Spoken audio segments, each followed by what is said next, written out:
Sa mga mainit na balita ngayong tanghali,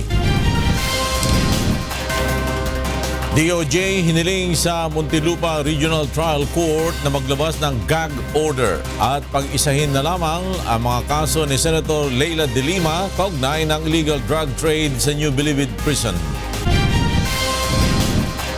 Pangulong Rodrigo Duterte sinagot ang paratang ng New York-based human rights organization na Crime Against Humanity tungkol sa anti-drug war ng pamahalaan. Labi ng 10 taong gulang na batang nahulog sa Ilog Pasig kahapon, natagpuan na. Dating Quezon Province Regional Intelligence Division Deputy Chief Hansel Marantan at iba pang mga pulis na akusado sa Timonan Rawat case, pansamantala na kanaya matapos na magpiyansa. 1,000 pisong dagdag sa buwan ng pensyon ng SSS members matatanggap na simula ngayong araw. At 3-time runner-up PNP Responders at Season 3 runner-up Malacanang Kamao, sisimulan na ang Best of 3 Championship Series ng UNTV Cup Season 5 sa linggo. Magandang tanghali, nag-react ang Malacanang sa pahayag ng isang international human rights watchdog ng war on drugs ng pamahalaan ay Crime Against Humanity. Ayon sa Malacanang, hindi pinag-isipan at irresponsable ang report ng New York-based Human Rights Watch o HRW tungkol sa illegal drugs campaign ng Duterte administration. Narito ang report ni Rosalie Cos. When you kill criminals, it is not a crime against humanity. The criminals have no humanity. Ito ang sagot ni Pangulong Rodrigo Duterte sa inilabas na ulat ng New York-based human rights organization na Human Rights Watch hinggil sa anti-drug war ng pamahalaan. Ayon sa findings ng Human Rights Watch, maaaring papanagutin si Pangulong Duterte dahil sa war against drugs ng kanyang administrasyon na maituturing anilang crime against humanity. Kabilang din sa aligasyon ng watchdog na ang mga pulis umano ang nasa likod ng vigilante killings at nagtatanim ng mga ebidensya sa mga crime scenes. Hindi naman nagpasindak ang Pangulo sa mga tumutuligsa sa kanya. Bagkus, sinabing desidido siyang ipagpatuloy ang kanyang kampanya kontra iligal na droga upang mapangalagaan ang kinabukasan ng mga kabataan. I will order every precinct commander in town all over the Philippines to give you a list of the persons who are playing drugs and who are destroying the lives of the innocents. There's a whale of a difference between killing an innocent person and killing a criminal. They ought not to be mixed up. I'm trying to zero in sa law and order because peace is what makes a country develop and progress. Muli ring kwenestyon ng Pangulo ang simbahang Katoliko na isa sa mga kritiko ng administrasyon kung ano ang ginagawa nito para tumulong sa pagresolba sa malubhang suliranin ng bansa sa iligal na droga. Stop it. Mga pare, all you have to do is to convince the guys. Go around and find out who are connected with drugs. I know you can do it. You have plenty of money from your collection. That's I am committed to stop drugs before I go out. Which means to say, Father, Monsignor, Bishop, which means to say, marami pang patayan to. Kasi lumalaban talaga yan. It will not end tomorrow. For as long as there is a drug pusher and a drug lord, Sinagot din ito ang aligasyon ng mga paring Katoliko na mahihirap lamang ang apektado ng kanyang war on drugs. do not give me that about. To si Duterte, he goes only for the poor, mahirap. You are part of an organization. So it does not really matter to me at all if you are the biggest drug distributor o ikaw ang pinakapobreng. Rosalie Cos, UNTV News and Rescue, Malacanang. Hiniling ng Department of Justice Prosecution Panel na maglabas ang Muntinlupa Regional Trial Court ng gag order sa mga kaso ni Senator Leila De Lima. Mula sa Muntinlupa City, may report si Roderick Mendoza live. Roderick. Flora, nais ngayon ng DOJ Prosecution Panel na pagbawalan ng Muntinlupa Regional Trial Court ang mga partido sa kaso ni Senador Laila de Lima na talakayin o pag-usapan sa publiko ang merito ng mga kaso ng senadora. Sa pagdinig kanina sa sala ni Judge Juanita Guerrero, hiniling ng DOJ panel na maglabas ang korte ng gag order sa mga kaso. Ngunit ayon kay Judge Guerrero, kailangan munang maghain ng formal na motion ang prosecution bago siya magdesisyon sa hiling na mag-issue ng gag order.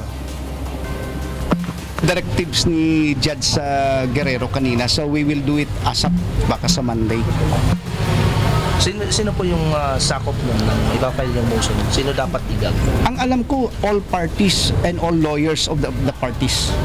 Until and unless they submit a written motion, and then the judge will rule on that, and the manifestation as of this moment has no effect whatsoever.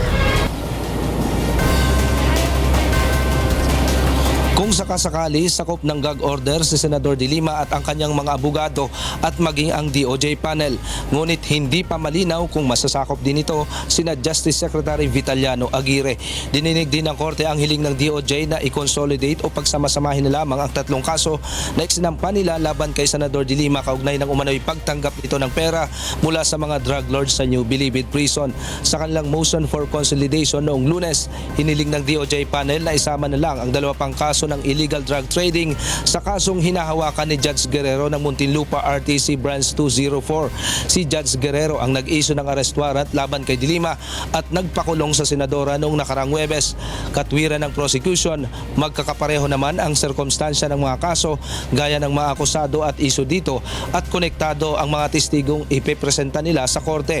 Binigyan ni Judge Guerrero ng 10 araw ang kampo ni de Lima upang magbigay ng kanilang komentaryo o pagtutol dito. Pagkatapos nito ay saka lamang magpapasya ang korte kung papayagan ang kahilingan na pag-isahin na lamang ang mga kaso ni de Lima. Mariin namang tinutulan ng mga abogado ni de Lima ang consolidation ng kanyang mga kaso. We oppose kasi nga we feel that they want Judge Guerrero to hear the case. Well, we know naman that it was Judge Guerrero who issued the warrant of arrest against Senator de Lima. May rason naman kami doon. We cited Rule 119, Section 22. It's allowed under the rules. Flor, dininig din kanina sa sala ni Judge Patria Manalastas de Leon itong motion to quash ni Senador Laila de Lima para nga mabasura yung isa pang kaso na nakahain sa kanyang sala. Binigyan ni Judge Patria Manalastas de Leon ng 10 araw itong DOJ panel para magkomentaryo doon sa motion ni de Lima. At sinabi nga nitong huwes na ipagpapaliban niya ang determination ng probable cause hanggat hindi nare-resolba itong pagtutol ng kampo ni Senador de Lima sa kanyang kapangyarihan o poder na hawakan itong kanyang mga kaso. Flor? Roderick Mendoza, nagulat mula sa Muntinlupa City. Ipinahayag ni PNP Chief Ronald Bato de la Rosa na hindi may iwasan ang pagtaas ng kaso ng drug-related killing sa muling pagpapatupad ng pulisya sa war on drugs ng gobyerno. Narito ang report ni Grace Casin. Hindi may papangako ni PNP Chief Police Director General Ronald de la Rosa na hindi magiging madugo ang pagbabalik ng gera nila kontra iligal na droga. Aniya, hindi ito maiiwasan lalo't may mga kriminal na palaban at hindi papahuli ng buhay sa mga otoridad. It depends. Kung ang resistance ay if they resist, if they want it to be bloody, then we will give it to them. Pero pag they do not endanger the lives of our operatives, then why bloody? Gayunpaman, tiniyak ng PNP Chief na piling-pili ang mga pulis na isasama sa bubuuhin nilang bagong grupo na magsasagawa ng mga operasyon kontra illegal drugs. Mas mabuti anyang bagitong pulis ang kanilang makakasama kaysa mga matatagal ng pulis na sangkot naman sa korupsyon at anomalya. Marami ang mga new blood na yun na lang, lacking in skills, lacking in experience, but with a pure heart, equipped with a fervor to work work for the country. Suportado naman ni QCPD Director Police Chief Superintendent Guillermo Eleazar ang pagbabalik ng drug operations ng PNP kasunod ng pagdami ng mga nagtutulak ng ilegal na droga sa mga barangay. Sa report kasi na receive natin through text message, diretso sa akin. At the same time, pati na rin yung mga feedback coming from the barangay officials in the community, particularly sa punong barangay, talagang nagkaroon, na-witness nila yung pamayag pag-ulit. Sa ngayon, hindi pa masabi ng hepe ng pambansang pulisya kung kailan ang opisyal na pagbabalik ng kanilang war against drugs matapos itong bigyan ng go signal ng Pangulo. Grace Casin, UNTV News and Rescue, Camp Crame. At sa iba pang mga balita, naghain ng reklamo sa Office of the Ombudsman ang isang Oplan Tokhang survivor laban sa 4 na pulis ng Quezon City. Mula sa Quezon City, may report si Mon Ocson live. Mon! Deslakay nag-file ng complaint sa Office of the Ombudsman ang nag-iisang survivor sa naging operasyon ng Oplan Tokhang sa Payatas, Quezon City na si Efren Morillo. Naitaon ang paghahain ng reklamo laban sa mga pulis sa panahon ng pag-anunsyo naman ni Presidente Duterte na muling buhayin ang war on drugs.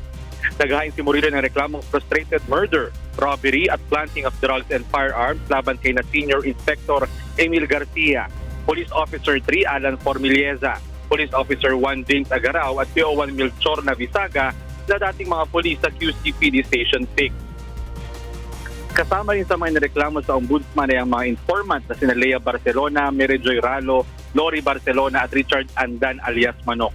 Nabigyan ng Court of Appeals ng Permanent Protection Order si Morillo at mga kaanak ng 4 na kasamahan ni Morillo na namatay sa Oplan Tokhang. Hindi maaaring lumapit ang mga nireklamong pulis kay na Morillo ng 1 kilometrong radius. Pinag-utusin ng korte na dapat ay i-update sila ng PNP sa isinasagawa nitong investigasyon.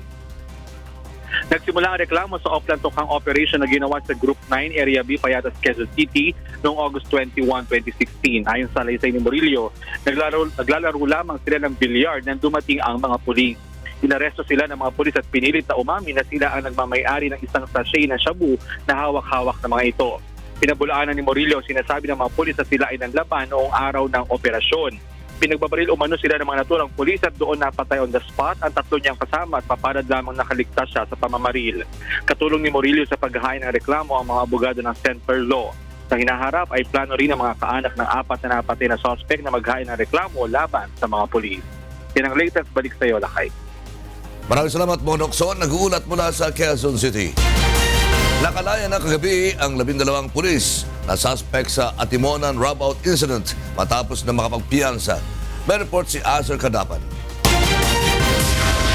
Pansamantalang pinalaya si dating Quezon Province Regional Intelligence Division Deputy Chief Police Superintendent Hansel Marantan at 11 pang pulis na suspect sa Atimonan Massacre noong January 2013. Ang mga ito ay pinayagang magpiyansa ng Manila Regional Trial Court Branch 34 matapos mabigo ang prosekusyon na maglabas ng sapat na ebidensya na magdidiin sa mga akusado. Ayon sa tagapagsalita ng Philippine National Police na si Police Senior Superintendent Leonardo Carlos, nakalabas na kagabi ang 12 akusadong pulis sa PNP Custodial Center sa Camp Crame. They were just released 9 in the evening. Tapos a bail was given and then they say yung ating custodial center followed the order na for the temporary yung kanyang release from custody or detention. They will still have to appeal before the court in their case of being heard. Magugunitang 13 ang nasawi, kabilang na ang environmentalist na si Tirso Luntok Jr. at umano'y illegal gambling leader Vic Sigman ng pagbabarilin sa isang checkpoint sa Atimonan, Quezon noong January 2013. Kinasuhan ng multiple murder ang mga pulis matapos lumabas sa investigasyon ng National Bureau of Investigation na ang nangyari ay rob-out at hindi isang lehitimong PNP operation, taliwas sa pahayag ng mga pulis na sangkot dito. Maliban kay Marantan, kabilang sa iba pang pinayagang makapagpiyansa ay sina former Chief of the Provincial Intelligence Branch Superintendent Ramon Balawag, dating hepe ng Atimonan Municipal Station Chief Inspector Grant Golod at 9 na iba pang pulis. Samantala, tiniyak naman ng korte na tuloy pa rin ang pagdinig sa naturang kaso at hindi makakaapekto ang pagpapalaya sa mga akusado. Asher Kadapan Jr., UNTV News and Rescue, Philippines. Kinumpirma ni Pangulong Rodrigo Duterte kahapon ang pag-alis sa pwesto kay Peter Lavinia bilang Administrator ng National Irrigation Administration dahil umano sa katiwalian. Narito ang report ni Leslie Longbowen. Inamin ni Pangulong Rodrigo Duterte sa isang ambush interview kahapon na isang miyembro ng kanyang gabinete ang inalis niya sa pwesto noong nakaraang linggo. Una nang napaulat na ang nagbitiw na National Irrigation Administrator na si Peter Chu Lavinia ang tinanggal na opisyal. Aminado ang Pangulo na malapit ito sa kanya at masakit sa kanyang kalooban na masangkot ito sa usapin ng korupsyon. Ngunit dahil prioridad ng kanyang administrasyon ang paglaban sa katiwalian, kinakailangan niya itong paalisin sa pwesto. Sinabi naman ng Pangulo na hindi niya ito direktang sinibak, sa halip ay sinabihan niya itong magbitiw sa pwesto. Last week, unless alam mo, ganitong usapan, address sama tayo sa gobyerno, pero malinis to ha. Dito itong this is not for profit. Huwag ninyo akong hiyain. Pag hiniyaan ninyo ako, hiwalay-hiwalay tayo.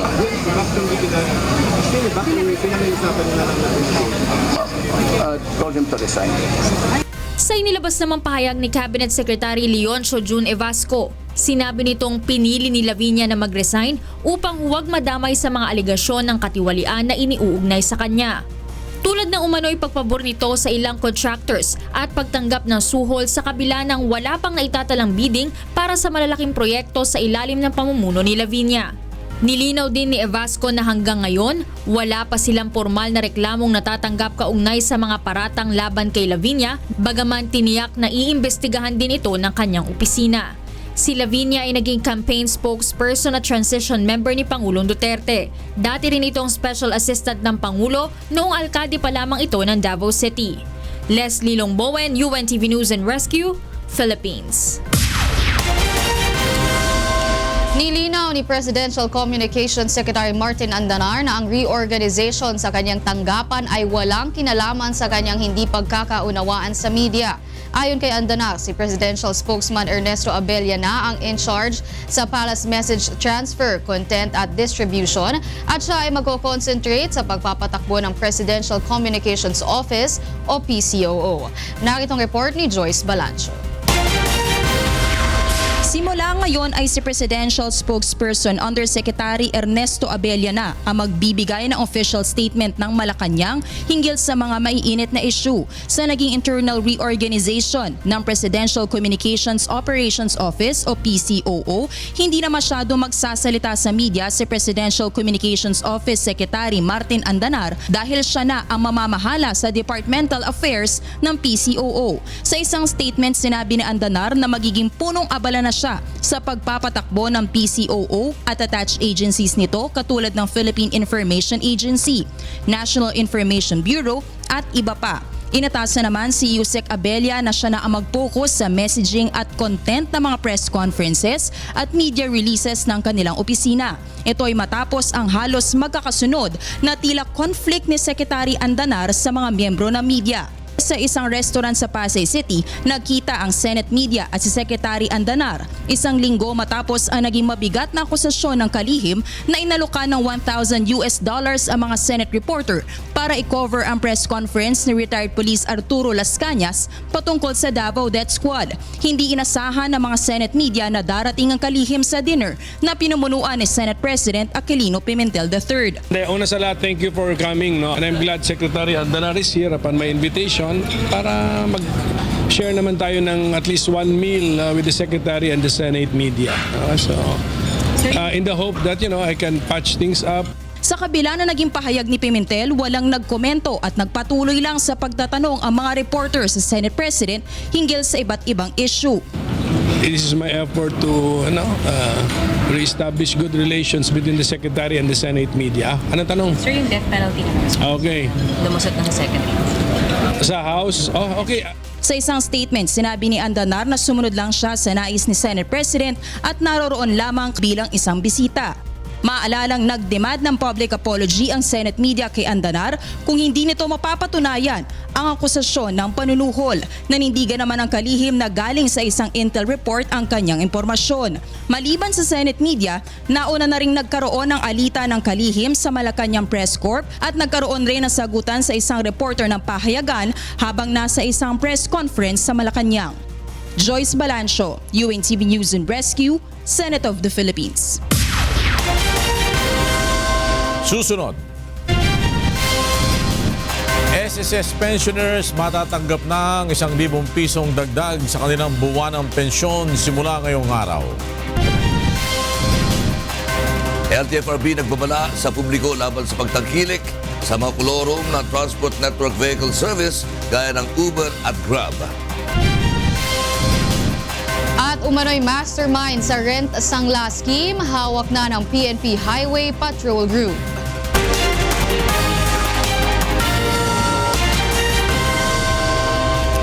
Magandang balita po. Simula ngayong araw, matatanggap na ng mga pensioner ng Social Security System o SSS ang 1,000 pisong dagdag sa buwanan nilang pensyon. Retroactive ito kaya 3,000 piso ang matatanggap ng mga pensioners para sa buwan ng Enero hanggang Marso. Gayunpaman, hindi ito bibiglain at sa halip ay 3 bigayan. Ang unang 1,000 piso para sa buwan ng Enero ang ibibigay simula ngayong araw at ang 2,000 piso para sa buwan ng Pebrero at Marso ay sa March 10 at March 17 i-release. Magsasagawa ng orientation training ang Department of Education sa iba't ibang bahagi ng bansa bilang paghahanda sa random drug testing sa mga estudyante, guro at school personnel. Layunin nitong maihanda at mabigyan ng kaalaman ang mga regional at school division personnel sa aspeto at regulasyong legal ng drug testing at kung ano ang dapat gawin sakaling magpositibo sa droga ang isang estudyante. Ang orientation training ay lalahukan ng 2 kinatawan mula sa bawat regional office at 6 naman mula sa school division offices. Kabibilangan rin ito ng 10 facilitators at 6 na secretariat personnel mula sa central office. Ang random drug testing na ito ay bilang suporta ng DepEd sa kampanya ng pamahalaan kontra droga at naaayon sa Section 36 ng Comprehensive Dangerous Drugs Act of 2002. Nanawagan kay Pangulong Rodrigo Duterte ang mga mangingisda at operator na huwag gibain ang lahat ng mga estruktura sa Laguna Lake. Ito ay sa dahilang makakaapekto ito sa ecological balance ng lawa, gayon din sa kanilang kabuhayan. Narito ang report ni Ray Pelayo. Nagsama-sama ang mga fish pen operator, mga ngisda, vendors at iba pang stakeholders sa Laguna Lake upang hilingin kay Pangulong Rodrigo Duterte na huwag nang ituloy ang pagbabaklas sa lahat ng fish pen at iba pang struktura sa lugar. Anila kung matutuloy ito ay mawawala ng mapagkakakitaan ang nasa 80,000 umaasa sa lawa. Una nang nagpatupad ng moratorium o pagpipigil sa paglalabas ng permit ang LLDA sa mga fish pen operator upang bigyan umano ng panahon na maghilom ang lawa mula sa polusyon. Ngunit ayon sa mga operator, hindi dapat sa kanila isisi ang polusyon sa lawa. Kaya yung sinasabi lang it's a dying lake, no, that's not true.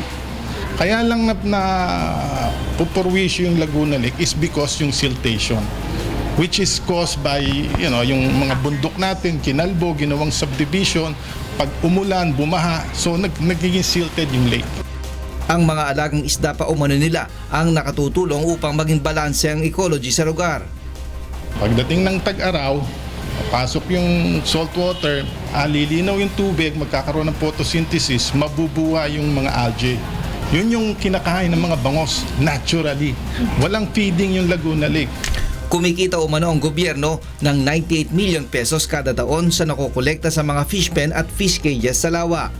Kada araw nila ay nasa 150,000 kilo ng isda ang nagmumula sa Laguna Lake na ibinebenta naman sa mga pamilihan sa Metro Manila at mga karatig lalawigan. Hindi nila kayang tapatan ng Bulacan at Pampanga ang supply ng isda kaya't posibleng tumaas ang presyo nito.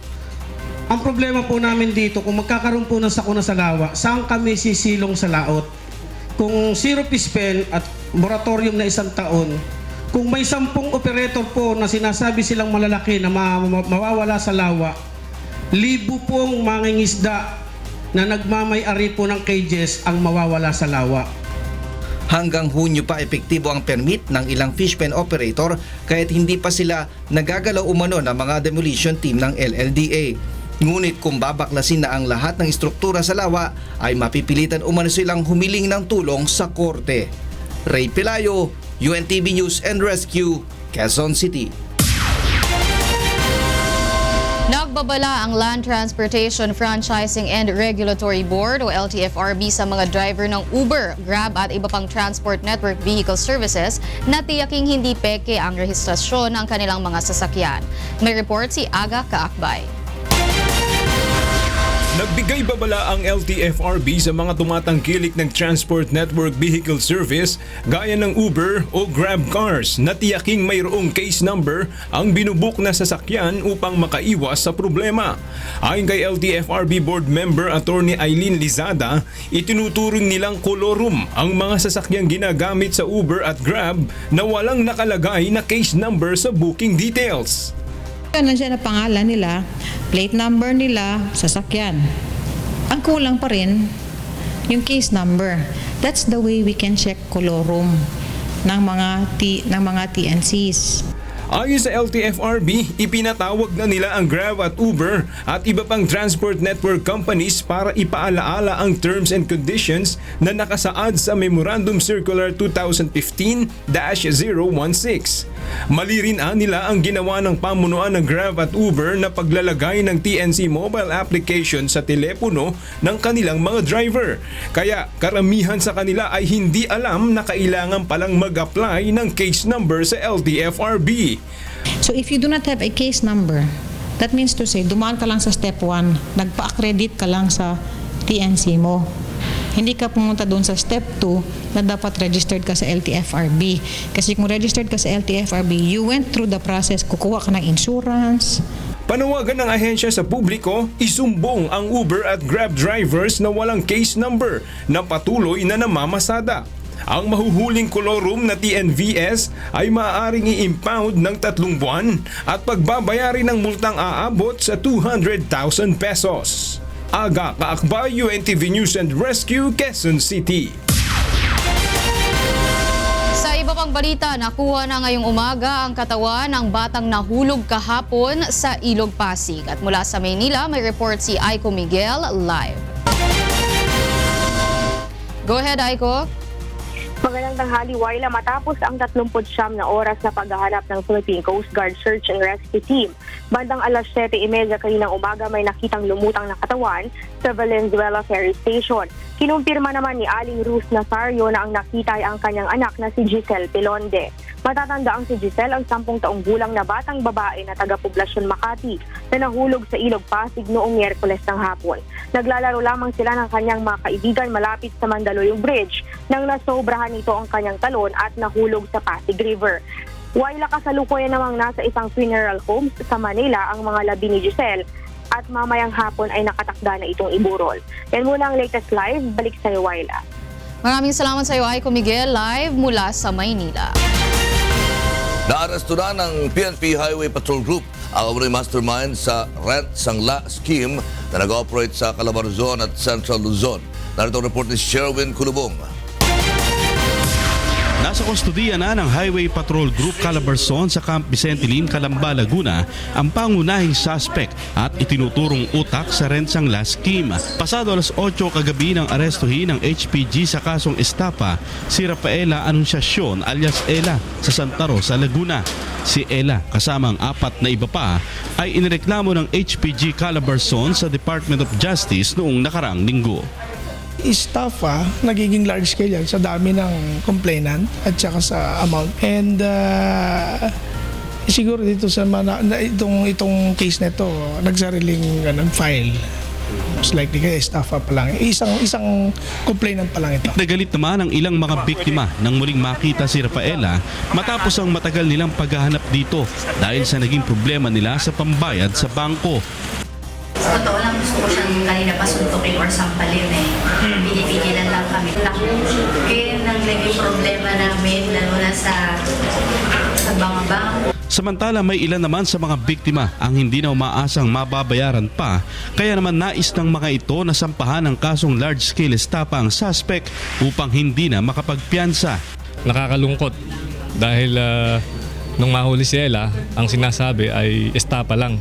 Ang gusto naming mangyari, ako bilang biktima, yun talagang maparusahan at hindi na siya makalabas kasi sa dami ng biktima niya na nasirang buhay. Ayon naman kay Rafaela, nakahanda siyang harapin ang mga isinampa at isasampang kaso sa kanya ng kanyang mga naging kliyente. Huwag silang magkalala at aayusin. Bukod kay Rafaela, inaasahan ng HPG na ilalabas na rin ang warrant of arrest laban kina Anastasia Cauyan, Sabina Torrea at Eliseo Cortez na pawang mga inireklamo din sa rent sangla scheme. Sherwin Kulubong, UNTV News and Rescue, Camp Vicente Lim, Laguna. Nagsagawa na ng preliminary investigation sa kaso ng close-up concert tragedy sa Pasay City noong nakalipas na taon. Ayon sa abogado ng pamilya ng isa sa mga biktima, posibleng madagdagan pa ang respondent sa inihang reklamo ng National Bureau of Investigation o NBI. Narito ang report ni Leslie Longbowen. Sinimulan na ng Department of Justice ang preliminary investigation sa reklamo laban sa mga opisyal ng Unilever at organizers ng close-up concert sa Pasay City noong Mayo ng nakaraang taon. Kasong paglabag sa Article 365 ng Revised Penal Code o Criminal Negligence ang kinakaharap ng mga respondent dahil sa trahedyang kinauwian ng concert kung saan 5 sa mga dumalo ang nasawi matapos makainom ng inuming hinaluan ng party drug.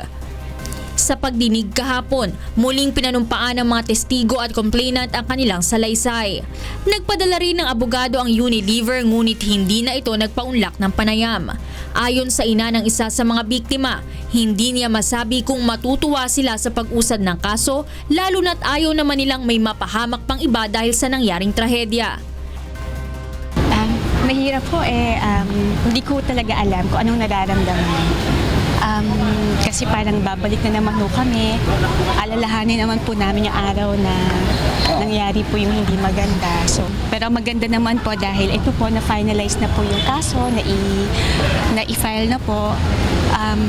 Pero sa amin ho kasi kahit anong mangyari, wala na po yung anak namin. Posible namang madagdagan pa ang mga respondent sa kaso bago ang susunod na pagdinig sa March 17. There's a probability that we are going to amend the complaint so that some other corporate officials who are not included either from Unilever, from the Activation Group, and the other corporations involved should be also, on our view, should be held also accountable criminally. Hindi ko sinasabi na na-overlook ng NBI, but as private prosecutors, to bolster our case, it's our right and prerogative to amend the complaint. Una nang sinabi ng NBI na may pananagutan sa trahedya ang mga opisyal ng Unilever at Close-Up. Dapat umanong tiniyak ng kumpanya na sapat ang kakayahan ng kinontratang organizer at security agency upang bantayan at pigilan ang pagpuslit ng illegal na droga sa naturang concert. Leslie Longbowen, UNTV News and Rescue, Philippines. At ngayon naman, alamin natin ang mga balita mula sa iba't ibang panig ng Pilipinas. Ihatid ng ating kasangbahay na si Deb Riveral. Mayroon to. Mayroon to, Deb. Yes, daghang salamat lakay ug maayong udto sa atong mga kasangbahay. Aniya na ang mga balita gikan sa nagkalain-laing dapit sa Pilipinas. Andam na ang mga pulis Calabarzon nga makigbisog og balik sa anti-drug war sa Philippine National Police. Apan matud kang Regional Director Police Chief Superintendent Mau Aplaska, piliun ra ang mga pulis nga ibutang sa himuong grupo batok sa ilegal nga droga. Ani ang report ni Vincent Octavio. Nagsimula nang mag-ikot ang bagong pinuno ng Police Regional Office 4A o PNP Calabarzon. Kahapon binisita ni Regional Director of Police Chief Superintendent Mau Aplaska ang mga pulis sa lalawigan ng Batangas. Dito ay ibinalita niya ang bagong direktiba ni Pangulong Rodrigo Duterte at PNP Chief Director General Ronald De La Rosa ukol sa muling pagbabalik ng mga pulis sa war on drugs. Batay sa mga natanggap na ulat mula sa bayan at barangay sa riyon nang suspindihin ang operasyon ng PNP kontra droga ay siya namang pagbalik ng mga illegal drug trader. Kaya po ang report namin sa mga barangay, sa mga munisipyo, talagang medyo bumalik ng konti ang kanilang operations. At yung iba pang report ay yumabang na daw yung mga pushers dyan sa ating mga barangay, sa ating mga bayan. Medyo naapektuhan po. Medyo bumalik o sumigla ng konti yung kanilang operations. Ayon kay General Aplasca, hindi lahat ng pulis ay makakalahok sa war on drugs ng pamahalaan. Pipiliin lamang ang makakasama sa bubuuhing grupong kontra illegal drugs sa bawat regional at provincial offices at maging sa bawat police station. Humingi naman ito ng tulong at suporta sa mga pulis Calabarzon upang maging matagumpay ang PNP anti-drug campaign. Pinapangako po namin sa PNP na gagawin namin lahat ng aming makakaya. Katulad ng aming pinakita noong first 6 months ng ating Pangulo at ng ating CPNP, ito ay mas deliberate type of anti-drugs operations. Kaya hinihingi po ang suporta ng aking mga tauhan. Nandito po ang ating mga Chief of Police na suportahan natin muli ang ating Pangulo, ang ating CPNP. Vincent Octavio, UNTV News and Rescue, Batangas. Target na sa Department of Agriculture nga mas mapatasan pa ang produksyon sa saging sa Region 4A o Calabarzon Region. Sa report sa DA, miabot sa 111,730 metric tons ang produksyon sa saging sa miaging tuig.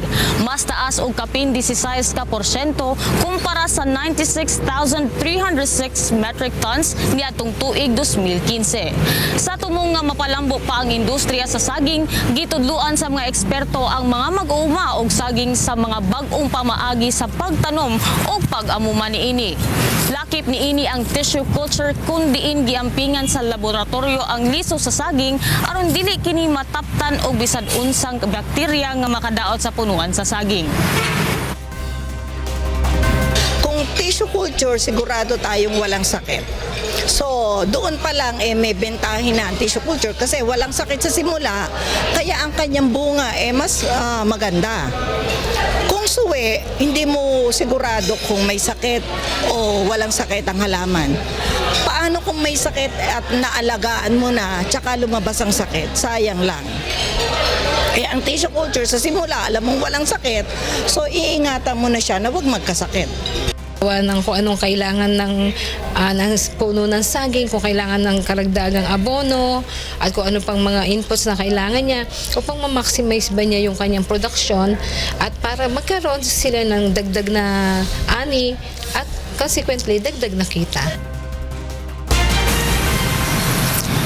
Bahin kumpiyansa ang kagamhanan sa dakbayan sa Davao nga mas mutaas ang gidaghanon sa business investment sa dakbayan karong tuiga. Si Victor Cusares sa mga detalye. Mukabat sa 39,000 ka mga bagong negosyo ang nairehistro sa lokal nga panggamhanan sa dakbayan sa Davao adtong milabay nga tuig 2016. Mas taas kini og 5% kung itandi adtong tuig 2015. Karong tuiga, dako ang pagtuo sa lokal nga kagamhanan nga malabwan pa ang 2016 business registration record sa dakbayan. This year, we are eyeing for more na businesses nga mag-put up diri sa city. At the very least, we want nga ma-reach nato ang 40,000 nga mark. But we are confident man pod with the increased interest that we have right now sa Davao City na ma-surpass nato ang 40,000 nga mark. Usa sa mga pamaagi sa lokal nga panggamhanan aron makadasig og daghang investors ang paghatag og exemption sama sa pagbayad sa business tax sulod sa 3 ka tuig kung ang ilang itukod nga negosyo uyon sa 10 priority investment areas sa city government. Apan wala ginalimitahan sa kagamhanan sa 10 priority investment areas ang mga negosyo nga pwedeng musulod sa syudad. Gilauman usab nga daghan ang madasig nga magtukod og negosyo sa dakbayan tungod sa pagsaulog sa 80th araw ng Davao diin makita sa mga negosyante nga maayong lugar para magnegosyo ang syudad. Subay usab sa duha ka semana nga selebrasyon ang paghatag og pag-ila sa mga top business o real property taxpayers sa syudad. We will be recognizing katong mga top taxpayers nato sa city. So during this activity, hatagan nato sila og recognition and appreciation for their efforts and their contribution sa city government of Davao. Victor Cosare, UNTV News and Rescue, Davao City. Og kana ang mga balitang atong gitutukan gawas sa kauluhan. Gikan dinhi sa Cebu City, ako si Deb Riveral, maayong udto. Nagasalamat Deb Riveral mula sa Cebu City. Susunod, 3-time runner-up PNP Responders at Season 3 runner-up Malacanang Kamao. Magtutuos na sa Game 1 ng Best of 3 Final Series ng UNTV Cup Season 5 sa linggo. Isa sa mga suspects sa pagpatay sa kapatid ni North Korean leader Kim Jong-un, pinakawalan ng Malaysia dahil umuno sa kawalan ng ebidensya. At tunghayan mga obra maestra ng isang Filipino artist na tampok sa International Art Exhibit sa Toronto, Canada.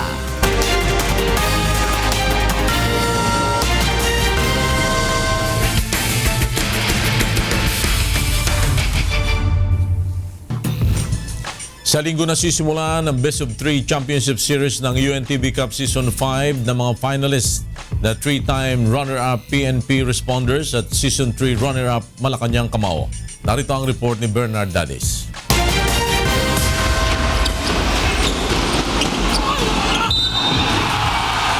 Magsisimula na sa linggo ang exciting na bakbakan ng dalawang koponan na kapwa nakatungtong na sa finals ng UNTV Cup. Ngunit hindi pa nakakatikim ng kampyonato.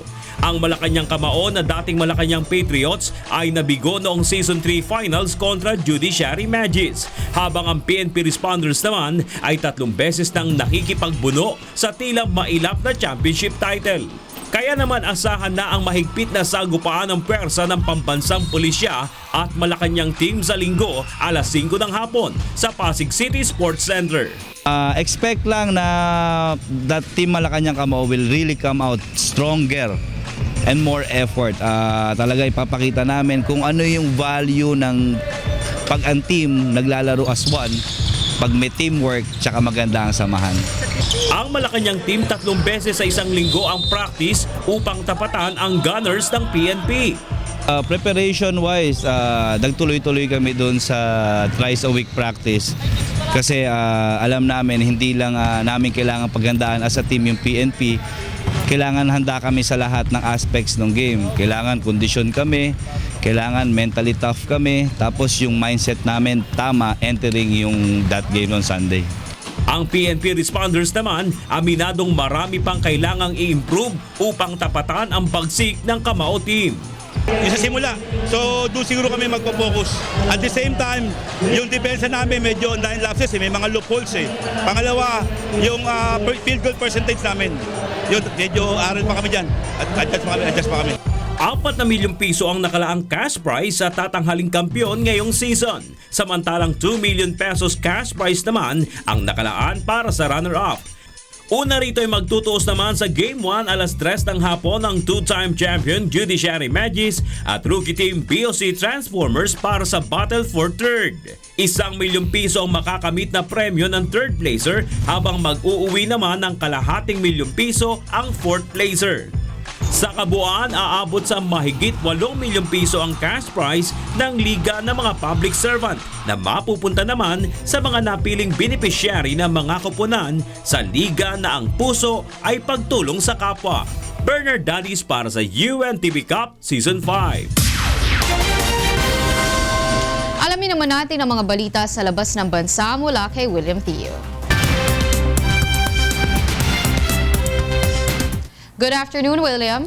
Good afternoon, Wyla, and to all our Kasangbahay. Here are the top stories from around the globe.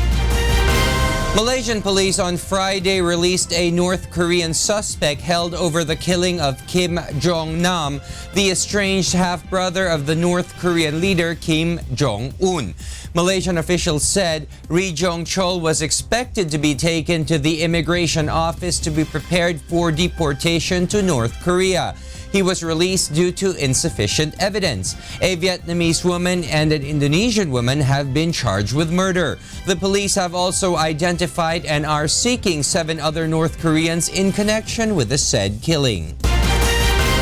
Meantime, Egypt's top appeals court found Hosni Mubarak innocent on Thursday of involvement in the killing of protesters during the 2011 uprising that ended his 30-year rule. 88-year-old Mubarak was originally sentenced to life in prison in 2012 for conspiring to murder 239 demonstrators, but an appeals court ordered a retrial. The court also rejected demands by lawyers of the victims to reopen civil suits, leaving no remaining option for appeal or retrial. And in other news, Belgian police sealed off an area in Brussels and evacuated some residents on Thursday, while bomb disposal experts checked a car carrying gas bottles. Residents at the scene heard a small blast about an hour after the incident was first reported. It was not clear whether it was a controlled explosion by the bomb squad. The spokeswoman for the local police district said officers had stopped the car, which ran several red lights. Local borough mayor said the arrested driver of the car was on a list of people suspected of being connected to radical organizations. The Belgian capital is still on high alert nearly a year after Islamic State suicide attacks at the airport and a metro station killed 32 people on March 22, 2016.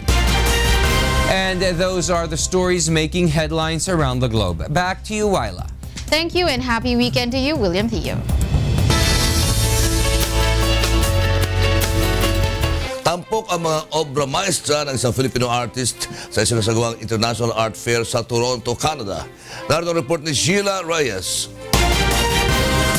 Isa lamang ang kababayan natin na si Aldri Acosta sa mahigit na 250 artists na napili upang maitampok ang kanilang mga obra maestra dito sa Contemporary Art Fair na taunang ginagawa ng Artist Project. The arts community is very dynamic, very engaging, and I think it's becoming more and more inviting over the years. And because Artist Project is the artists on site as opposed to galleries, I think it's a great chance to meet those artists and have those meaningful conversations in the art world. Hindi ito ang unang beses na naitampok ang mga naipinta ni Aldri sa isang art exhibit o art fair, kung kaya't lalo siyang naging inspirado sa pagpapakita ng iba't ibang uri ng paintings na kaya niyang gawin. Second year na po ito? Yeah, actually this is my second year here. My first year, ang inilabas ko noon ay more on abstract contemporary art. Oo. Pero more on architectural pa rin. Ngayon, medyo bumalik ako ng konti ng impressionism kasi gusto ko ipakita ng may mga details ng mga old buildings, especially dito sa Canada, na yung old buildings nila gusto nilang i-preserve. Halos 2 taon pa lamang na namamalagi si Aldri dito sa Canada, ngunit hinangaan na agad ang kanyang mga gawa.